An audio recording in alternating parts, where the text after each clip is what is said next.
Pertama-tama mari kita panjatkan rasa syukur dan tahmid kita kepada Allah Subhanahu wa Ta'ala atas nikmat dan anugerahnya kepada kita yang terus mengalir tak henti-henti sampai detik ini dan sampai kita menghadap kepadanya, sehingga dengan aliran nikmat dan anugerah itulah maka kita semua dapat melaksanakan sholat Id pada pagi hari ini. Mudah-mudahan sholat Id kita ini menjadi ibadah yang diterima oleh Allah Subhanahu wa Ta'ala. Yang kedua, sholawat dan salam tanpa kita sampaikan kepada junjungan Allah Nabi besar kita Muhammad sallallahu alaihi wasallam yang telah tulus di tengah-tengah umatnya bagai lampu yang sangat terang dan dalam membawa kebenaran, benar-benar menjadi orang terbaik dan sebagai suri tauladan terbaik. Hadirin kaum muslimin sidang Id rahimahumullah. Dalam khutbah kali ini sangat timely dengan suasana yang ada dengan tema yang ingin kami sampaikan. Sangat timely dan sangat tepat waktu kalau dalam kesempatan ini kita membicarakan hal-hal yang sangat dibutuhkan oleh masyarakat secara umum. Dari sekian banyak hal-hal penting di tengah-tengah masyarakat kita sekarang ini, sangat perlu mendapatkan sentuhan dan fokus perhatian. Satu di antaranya adalah persoalan hati dan jiwa. Hati dan jiwa ini sangat membutuhkan sentuhan tatkala hati dan jiwa berhadapan dengan problematika yang sangat rumit. Penyucian hati dan jiwa itu sering kita sebut dengan istilah tazkiyatun nafs, pembersihan atau penyucian diri dan jiwa. Mengapa demikian? Karena di antara umat dan masyarakat banyak yang resah, berhubung masa depan datang lebih awal, melampaui kecepatan mereka mempersiapkan diri secara mental dan psikologis, sehingga akibatnya ada dan banyak di antara mereka yang mengalami kepribadian labil atau sering disebut dengan split personality yang sangat mendalam dan segera memerlukan sentuhan-sentuhan kerohanian yang cepat dan mantap. Kenyataan ini tidak hanya dialami oleh sekelompok masyarakat lapis bawah atau orang awam, tetapi juga dalam masyarakat lapis atas atau orang-orang terdidik dan orang-orang berpendidikan. Allahu Akbar, Allahu Akbar, Allahu Akbar lillahil hamd. Dalam lingkup pacu kehidupan keseharian selalu dihadapkan dalam suatu dunia yang serba kompetitif, serba profesional, penuh keterbukaan dan lebih menjurus atau berorientasi kepada masa depan. Sementara atmosfer keagamaan yang diwarisi dari nenek moyang terdahulu dirasakan seolah-olah berorientasi di masa lampau. Kepribadian ganda seperti ini sangat perlu segera diberikan sentuhan kerohanian. Itu yang kita sebut dengan tazkiyatun nafs. Dalam Al-Quran surat Asy-Syam ayat 9, Allah Subhanahu wa Ta'ala jelaskan kepada itu, qad aflaha man zakkaha wa qad khaba man dassaha. Sungguh beruntunglah orang-orang yang membersihkan dan mensucikan jiwa dan hati mereka, dan sungguh rugi orang-orang yang mengotori jiwa dan hati mereka. Allahu Akbar, Allahu Akbar, Allahu Akbar lillahil hamd. Hadirin kaum muslimin sidang rahimahumullah.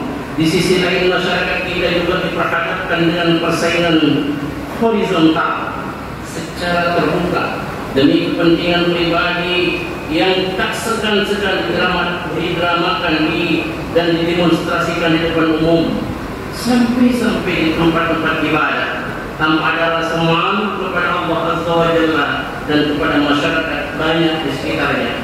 Kondisi inilah yang memerlukan atau membutuhkan sentuhan dan bimbingan agama yang lebih intensif. Sebab jika tidak, pameo menghalalkan segala cara dalam mencapai tujuan, niscaya akan semakin marah dalam masyarakat kita, terlebih akan masa akan datang. Jiwa-jiwa seperti ini segera harus diberikan sentuhan.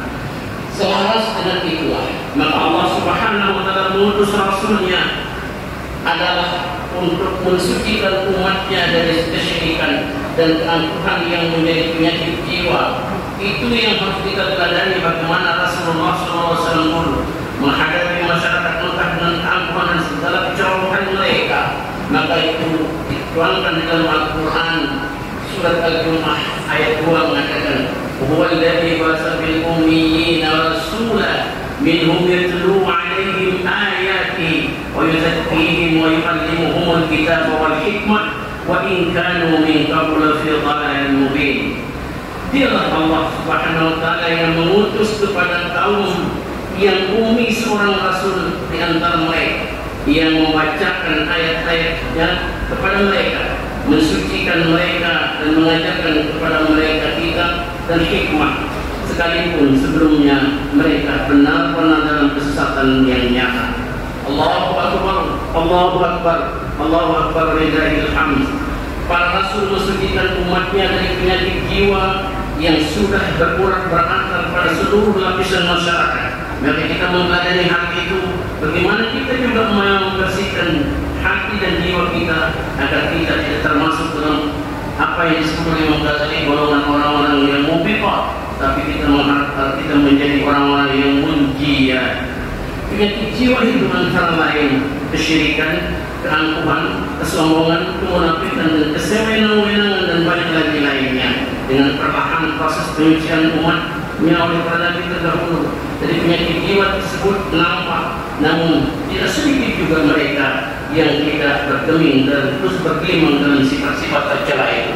Kita melihat sekali masih seperti itu, dan kita berupaya untuk memberikan sentuhan agar kita bagaimana membersihkan hati dan jiwa kita, sebagaimana Rasul telah mencontohkan kepada kita. Dalam kondisi masyarakat kita sekarang ini, penyakit jiwa tersebut telah banyak membelalui dan tidak terkecuali kepada orang-orang yang merasa rajin dalam ibadah dan selalu berada di tempat ibadah, tetapi jiwa mereka sudah terbelalui dengan penyakit itu, maka itu akan menjadi mobil. Tapi kita berharap agar kita menjadi orang-orang yang munjiyah dan kita berusaha untuk membersihkan jiwa kita.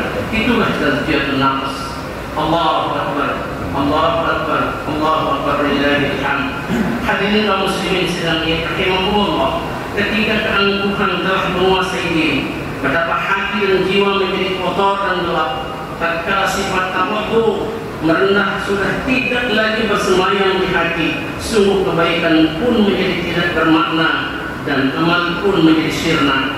Karenanya patut kita renungkan bersama firman Allah Subhanahu wa taala dalam Al-Qur'an surah Al-Baqarah ayat 264 yang menegaskan, "Ya ayyuhalladzina amanu la tubtilu shadaqatikum bil manni wal adha alladzi yunfiqu malahu ri'a'an nas wa la yu'minu billahi wal yawmil akhir famathaluhu kamathali safwanin 'alayhi turab fa asabahu wabilun fatarakahu salda la yaqdiruna 'ala shay'in mimma kasabu wallahu la yahdi al-qawmal kafirin."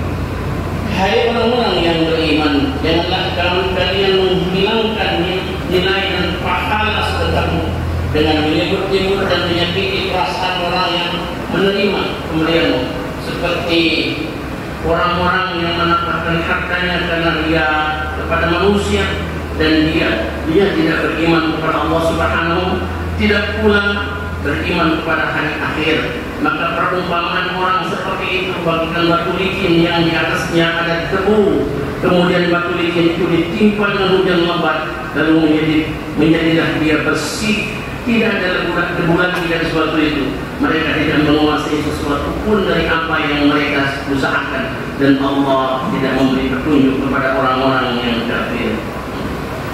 Allahu Akbar, Allahu Akbar, Allahu Akbar, Allahu Akbar, lillahil hamd. Hadirin yang dirahmati Allah, hati yang kotor membatalkan nilai amal dan sedekah, hati yang gelap menghapuskan nilai amal dan kebaikan. Karenanya disinilah perlunya penyucian diri yang sangat menguntungkan, dan itu menjadi ciri khas orang-orang yang kembali kepada fitrah. Dalam Al-Quran surat Al-A'la ayat 14 menegaskan, "Qad aflaha man tazakka wa dzakara isma rabbih wa shalla."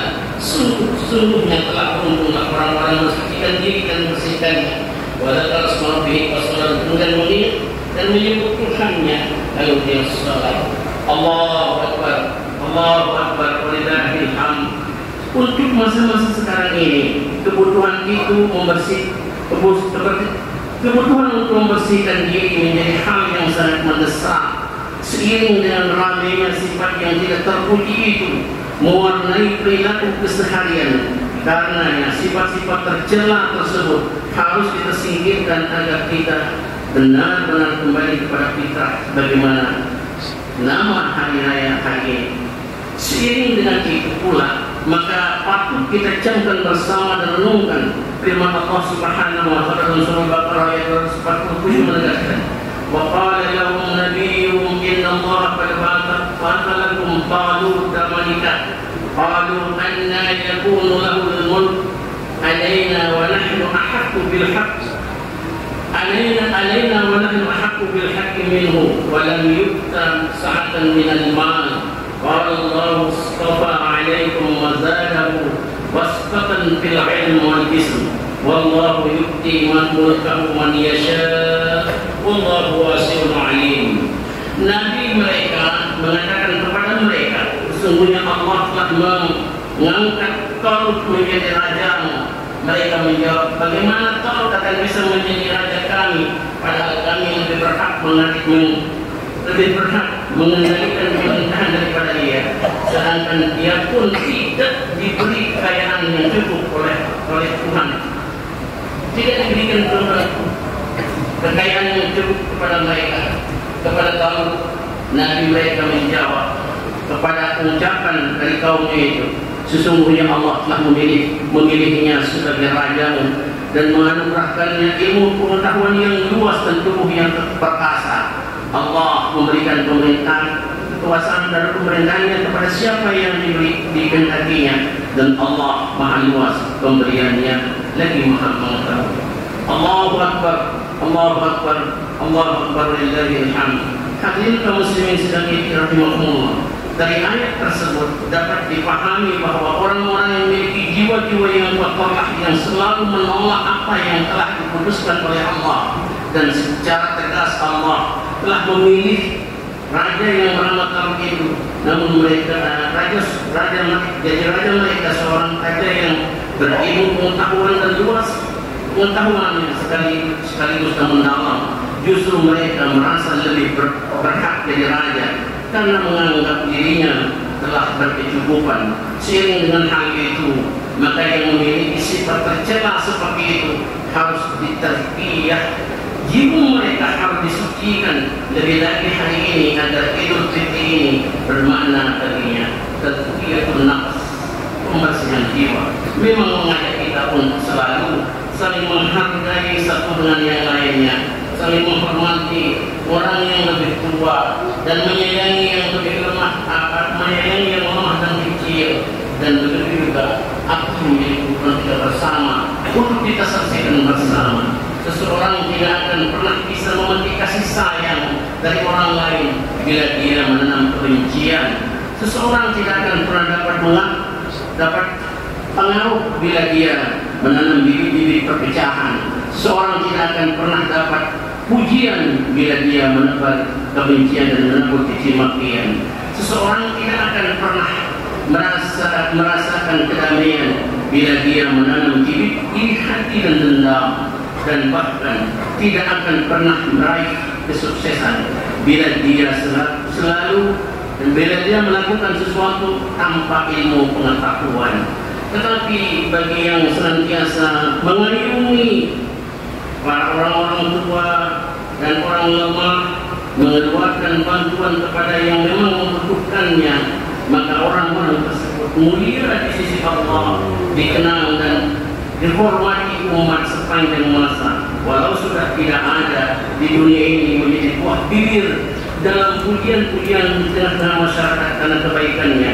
Idul Fitri memang berarti kembali kepada kesucian, namun kesucian tidak akan pernah bisa diraih bila jiwa kita belum tazkiyah dari sifat-sifat tercela. Karenanya betapa naifnya bila di sebuah daerah mau berpuasa orang-orang yang hatinya kotor, persis seperti apa yang digambarkan di dalam Al-Quran surat At-Taubah ayat 107 mengatakan, "Fala yahlifuna in aradna illa al-husna wallahu yashhadu innahum lakadzibun." sesungguhnya bersumpah, kami tidak menghendaki selain kebaikan. Itu sumpah mereka. Lalu Allah menjawabnya, Allah menjadi saksi bahwa sesungguhnya mereka itu adalah orang-orang yang berdusta dan berbohong. Allahu Akbar, Allahu Akbar, Allahu Akbar, lillahil hamd. Menghindari sifat-sifat tercela itu adalah termasuk tazkiyatun nafs. Akhirnya, marilah dengan Idul Fitri kali ini kita jadikan sebagai start untuk kita terus dan selalu tazkiyatun nafs. Mudah-mudahan kita dapat kembali kepada fitrah yang mestinya kita tempuh dan kita dapatkan, dan itulah nama daripada Idul Fitri hari ini, ya, agar kita kembali kepada fitrah kita masing-masing. Amin ya rabbal alamin. Barakallahu li wa lakum bil Qur'anil azim wa nafa'ani wa iyyakum bima fihi min al-ayati wa dhikril hakim wa taqabbala minni wa minkum tilawatahu innahu huwal ghafurur rahim. اللهم صل وسلم وزد وانعم وتفضل وبارك بجلالك وكمالك على سيدك لك واصرف بهداك سيدنا ومولانا محمد وعلى اله وصحبه وبارك وسلم ورضي الله تبارك وتعالى عن كل الصحابه اجمعين.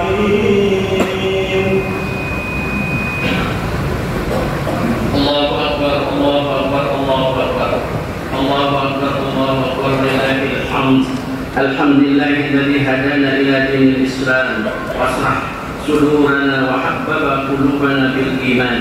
أشهد أن لا إله إلا الله وحده لا شريك له وأشهد أن سيدنا ونبينا محمد عبده ورسوله. اللهم صل وسلم وبارك على سيدنا ونبينا محمد وعلى آله وأصحابه أجمعين. أما بعد فيا عباد الله اتقوا الله حق تقاته ولا تموتن إلا وأنتم مسلمون. واعلموا أن الله تعالى صلى على نبيه قديما وقال تعالى إن الله وملائكته يصلون على النبي يا أيها الذين آمنوا صلوا عليه وسلموا تسليما. اللهم صل وسلم وبارك على سيدنا محمد خير الخلق صاحب خلق عظيم. وارض اللهم عن الخلفاء الراشدين أبي بكر وعمر وعثمان وعلي وعلى بقية الصحابة أجمعين وعن التابعين ومن تبعهم بإحسان إلى يوم الدين. اللهم اغفر للمسلمين والمسلمات والمؤمنين والمؤمنات الأحياء منهم والأموات إنك سميع قريب مجيب الدعوات وقاضي الحاجات. ربنا اغفر لنا ولإخواننا الذين سبقونا بالإيمان ولا تجعل في قلوبنا غلا للذين آمنوا ربنا إنك رؤوف رحيم. اللهم إنا نسألك نفسا مطمئنة تؤمن بلقائك وترى بقضائك وتقنع بعطائك. اللهم إنا ظلمنا أنفسنا ظلما كثيرا وإنه لا يغفر الذنوب إلا أنت فاغفر لنا مغفرة من عندك وارحمنا إنك أنت الغفور الرحيم. اللهم اجعل سريرتنا خيرا من علانيتنا واجعل علانيتنا صالحة. اللهم ارزقنا حبك وحب من ينفعنا حبه عندك. اللهم ما رزقتنا مما نحب واجعل قوة لنا فيما تحب. اللهم ما زويت عنا مما نحب واجعله فراغا لنا فيما تحب. اللهم نسألك من صالح ما تؤتي الناس من المال والأهل والولد غير الضالين والمضل. ربنا آتنا في الدنيا حسنة وفي الآخرة حسنة وقنا عذاب النار. عباد الله إن الله يأمركم بالعدل والإحسان وإيتاء ذي القربى وينهى عن الفحشاء والمنكر والبغي يعظكم لعلكم تذكرون. فاذكروا الله يذكركم وادعوه يستجب لكم ولذكر الله أكبر. السلام عليكم.